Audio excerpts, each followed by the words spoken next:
Assalamualaikum warahmatullahi wabarakatuh. Sebelumnya perkenalkan, nama saya Nengsa Amalia Kansa. Saya dari kelompok 9 berserta rekan saya Nisyara Septiarani Sukma. Kami di sini akan membahas tentang taubat. Pentingnya taubat dan konsekuensinya. Secara bahasa, taubat berasal dari kata tauba yang artinya kembali. Artinya kembali dari dosanya. Maksudnya berpaling dan menarik diri dari dosa. Taubat adalah kembali kepada Allah dengan melepaskan hati dari belenggu yang membuatnya terus-menerus melakukan dosa dan melaksanakan semua hak Azza wa Jalla. Secara syar'i, taubat adalah meninggalkan dosa karena takut kepada Allah, menganggapnya buruk, menyesali perbuatan maksiatnya, bertekad untuk tidak mengulanginya, dan memperbaiki apa yang mungkin bisa diperbaiki kembali dari amalnya. Kemudian hakikat taubat, yaitu perasaan hati yang menyesali perbuatan maksiat yang terjadi, lalu mengarahkan hati kepada Allah Subhanahu wa taala pada sisa usianya serta menahan diri dari dosa. Kemudian selanjutnya hadis dan terjemah, yakni haddatsana Safwan bin Isa akhbarona Muhammadu bin Ajlan anil Qaqai Hakim an Abi Hurairah taqala qala Rasulullah sallallahu alaihi wasallam innal mu'mina idza adnaba kanat nuqtatun sauda'u fi qalbihi fa in taba wa naza'a wastaghfaru sukila qalbahu dzalika rainu ladzi dzakarallahu ala azza wa jalla fil Qur'an kalla bal rana ala qulubihim ma kanu yaksibun. Kemudian artinya, telah menceritakan kepada kami Sofwan bin Isya, mengabarkan kepada kami Muhammad bin Azlan dari Qaqai bin Hakim dan dari Abi Sholih dari Abu Hurairah radhiyallahu an berkata, Rasulullah shallallahu alaihi wasallam bersabda, sesungguhnya seorang mukmin jika berbuat dosa maka akan ada satu noda hitam di hatinya. Jika ia bertaubat dan melepas dari dosanya, maka hatinya akan menjadi bersih. Namun, jika dosanya bertambah, maka noda hitam tersebut akan semakin bertambah hingga menutupi hatinya. Itulah noda yang disebutkan Allah Azza wa Jalla dalam Al-Quran. Sekali-kali tidak demikian, sebenarnya yang mereka perbuat itu menutupi hati mereka. Hadis ini diriwayatkan oleh Ahmad. Kemudian matannya, yakni innal mu'mina idh adnaba kanat sauda'u fi qalbihi fa in taba wa naza'a wastaghfara sukila Musa wastaghfara sukila qalbahu dzakarainu ladzi dzakarallahu azza wa jalla fil Qur'an. Kemudian selanjutnya ada mufradat dan maksud dari lafaz. Kami di sini mengambil dua, yakni yang pertama nuktatun sauda'u yang artinya noda hitam. Makna dari noda hitam itu sendiri adalah tanda atau ciri bahwa seorang mukmin itu telah melakukan suatu dosa. Kemudian qulubihim yang artinya hati mereka.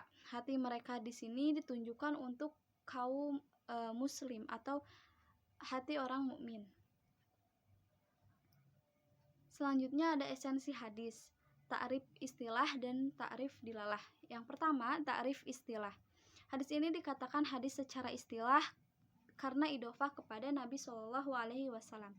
Sebab secara istilah hadis adalah setiap yang idhofah kepada Nabi Shallallahu alaihi wasallam, sahabat, tabi'in dan kepada Allah Subhanahu wa taala yang bukan Al-Qur'an.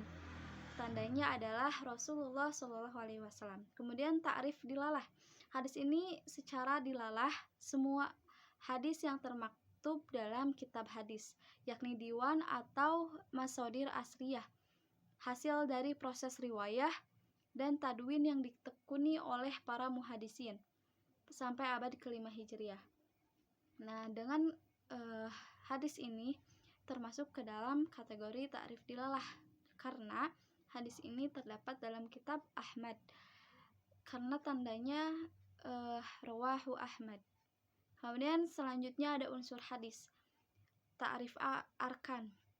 Dengan kajian ilmu hadis riwayah dan dirayah melalui kajian teori sistem dari riwayah dan dirayah tersebut, maka esensi hadis difahami dan dari unsur-unsurnya yang terdiri dari rawi, sanad, dan juga matan. Hadis ini termasuk ke dalam kategori ta'rif arkan. Hal ini dikarenakan sudah memenuhi standar, yakni rawi, sanad, dan juga matan. Rawinya itu yang pertama Sufyan bin Isya, Muhammad bin Ajlan, Koko ibn Hakim, Solih, Abu Hurairah, dan Ahmad. Kemudian dari jenis hadisnya. Jenis hadis berdasarkan jumlah rawi terbagi ke dalam dua, yaitu mutawatir dan juga ahad. Hadis mutawatir adalah hadis yang jumlah rawinya banyak dengan syarat mahsus indrawi, tidak ada kesan dusta, minimal 4 orang rawi setiap tobakoh. Kemudian hadis ahad adalah hadis yang jumlah rawinya tidak banyak, yakni 3 per tobakoh yang masyhur, 2 per tobakoh aziz, dan 1 per tobakoh gorib. Nah, hadis Imam Ahmad ini yang diriwayatkan Imam Ahmad termasuk ke dalam hadis ahad gorib karena hanya terdapat 1 perawi di setiap tobakoh. Yang pertama Abu Hurairah. Urutan tobakohnya yaitu tobakoh pertama, yakni sahabat. Kemudian yang kedua yakni Imam Ahmad, tobakohnya tobakoh 2 karena tabi'in di kalangan tua. Kemudian yang ketiga Muhammad bin Ajlan, tabi'in kalangan pertengahan, Al-Qaqqa bin Hakim, tabi'in kalangan pertengahan, dan juga Sofwan bin Isya, tabi'in kalangan biasa. Kemudian dari jenis hadisnya, dari segi idhofah matan, hadis terbagi ke dalam marfu, idhofah kepada Nabi SAW, mauquf, idhofah kepada sahabat, maqtu, idhofah kepada tabi'in, dan qudsi, idhofah kepada Allah Subhanahu wa Ta'ala yang bukan Al-Quran. Berdasarkan bentuk matan, hadis terbagi ke dalam 3, yakni yang pertama qauli, ucapan, yang kedua fi'li, perbuatan, dan yang ketiga takriri, ketetapan Nabi SAW. Dari segi tanda idhofah dan bentuk matan, hadis terbagi pada hakiki, eksplisit, dan juga hukmi implisit. Berdasarkan kriteria yang sudah saya sebutkan tadi, hadis tentang taubat, pentingnya taubat dan konsekuensinya termasuk ke dalam hadis marfu, qauli. Takriri, yakni hadis yang matannya idhofah kepada Nabi Sallallahu Alaihi Wasallam, bentuknya berupa perkataan Nabi dengan tanda idhofah dan bentuk matannya jelas eksplisit, yakni qala Rasulullah Sallallahu Alaihi Wasallam. Kemudian matannya innal mu'mina idz adnaba kanat nuktatun sauda'u fi qalbihi fa in taba wa naza wastaghfara sukila qalbahu dzakaraini alladzi dzakarallahu azza wa jalla fil Qur'an. Kemudian jenis hadis sambungan yang tadi, yakni dari segi persambungan sanad, hadis terbagi ke dalam 2, yakni munfasil dan juga mutasil. Nah, berdasarkan kriteria hadis munfasil maupun mutasil, maka hadis ini termasuk ke dalam hadis yang mutasil sebab rawi guru dan rawi murid ada pada sanad dan termasuk liko yang hidup sezaman, setempat, dan seprofesi muhadisin. Baik, saya Nisya Septiarani dengan NIM 12020202123. Di sini saya akan melanjutkan materi untuk yang selanjutnya, yaitu mengenai kualitas hadis. Kualitas hadis terbagi pada yang makbul dan mardud. Untuk yang makbul yaitu diterima sebagai hujah dan mardud ditolak sebagai hujah. Sebutan hadis makbul adalah hadis sahih dan hasan, sedangkan untuk sebutan hadis yang mardud adalah dhaif. Hadis ini yaitu hadis pada materi kami tentang pentingnya bertaubat, merupakan hadis yang telah memenuhi semua kriteria hadis sahih. Oleh karena itu hadis ini tergolong hadis makbul sahih li dzatihi, yang artinya dapat diterima atau dapat dijadikan hujah, yakni dapat dijadikan sebagai pedoman amal, digunakan sebagai alat istinbat dan bayan Al-Qur'an, serta dapat istinbat oleh kaidah usul fikih. Adapun hadis yang digolongkan makbul adalah jenis hadis sahih dan hasan. Yang selanjutnya yaitu tashih dan iktibar. Untuk tashih, kehujahan hadis dari segi tashih kualitas, hadis ini merupakan hadis sahih yang bisa diterima oleh kalangan ulama hadis sebab telah memenuhi syarat dan kriteria, diantaranya yaitu rawi yang adil, sanad yang mutasil atau bersambung, matan hadis yang marfu hakiki yakni idhofah kepada Nabi Muhammad SAW. Dan dalam hadis riwayat Imam Bukhari tentang taubat dan konsekuensinya dilihat dari segi sanadnya mutasil atau bersambung, dilihat dari segi matan hadisnya tidak mengandung ilat maupun syadz dan tidak bertentangan dengan Al-Qur'an dan hukum syar'i, dilihat dari rawinya adalah rawi yang adil, dabit dan tidak ditemukan kecacatan.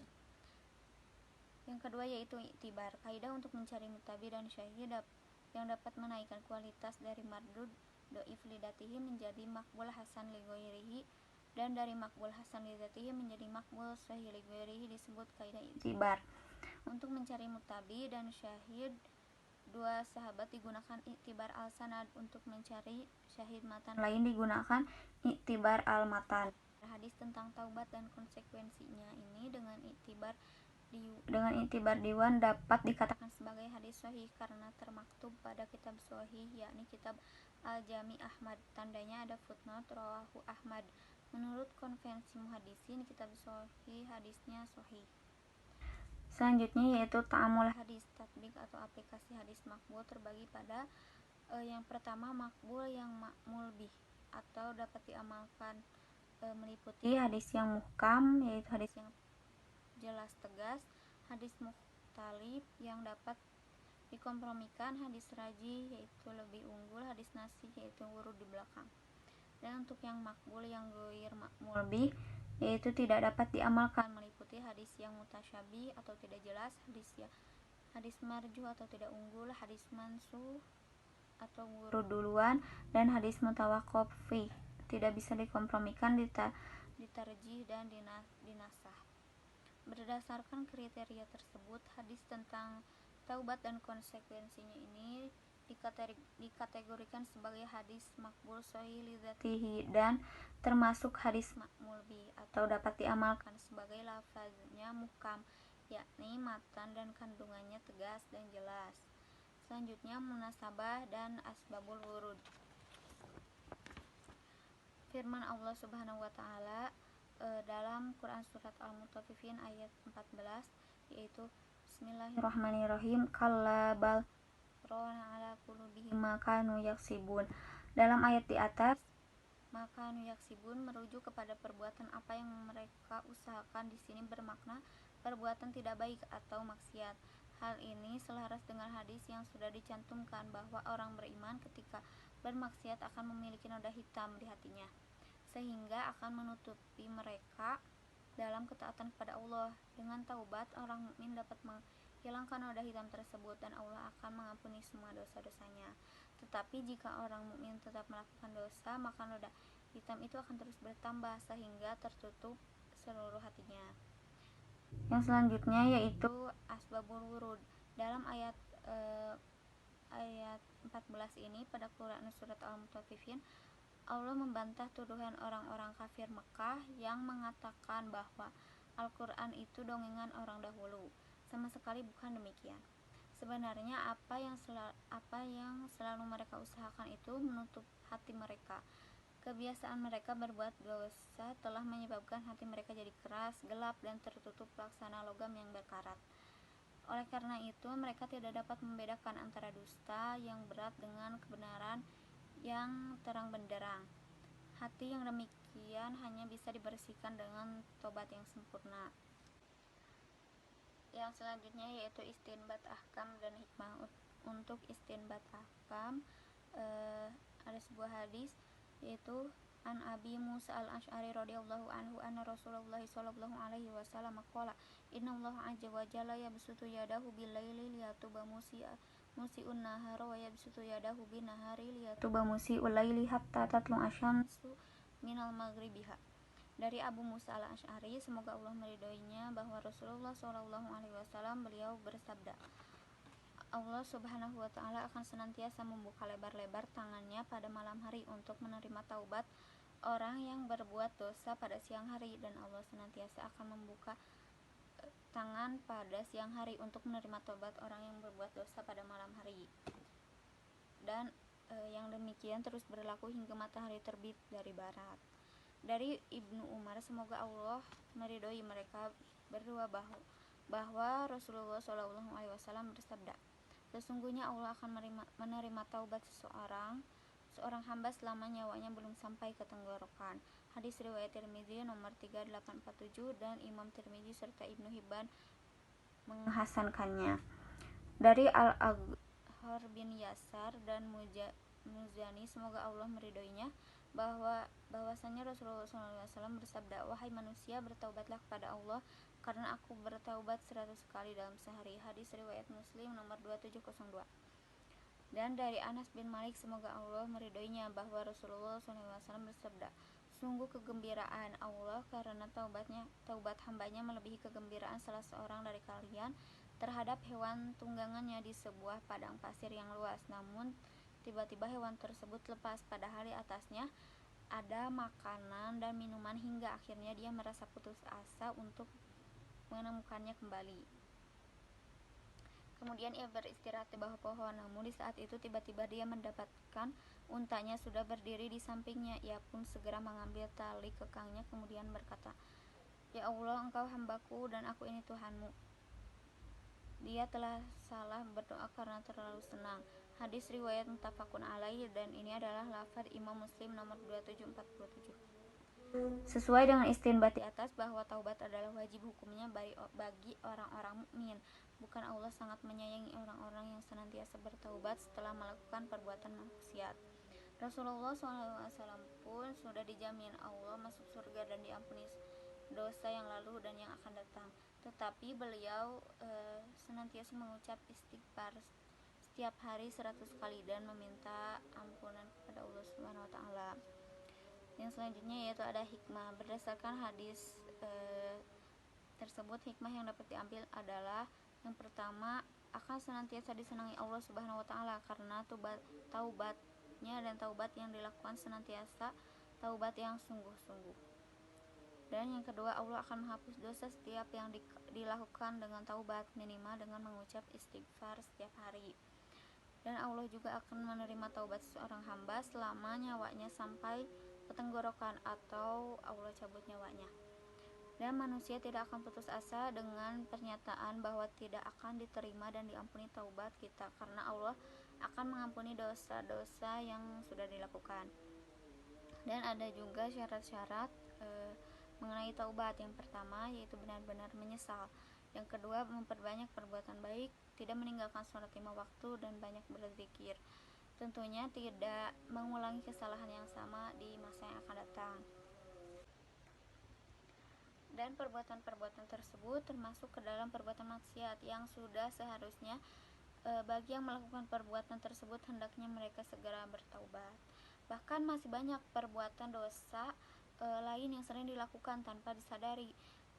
Nah, kita sebagai orang muslim hendaknya selalu mengikuti apa yang sudah terkandung dalam Al-Quran dan hadis yang tadi sebelumnya disebutkan, yaitu perbuatan-perbuatan maksiat di zaman modern ini sudah menjadi tren. Hendaknya bagi orang yang mukmin tidak mengikuti tren-tren yang merugikan, apalagi membuat kita menerima azab dan hukuman dari Allah Subhanahu wa Ta'ala. Mungkin itu saja yang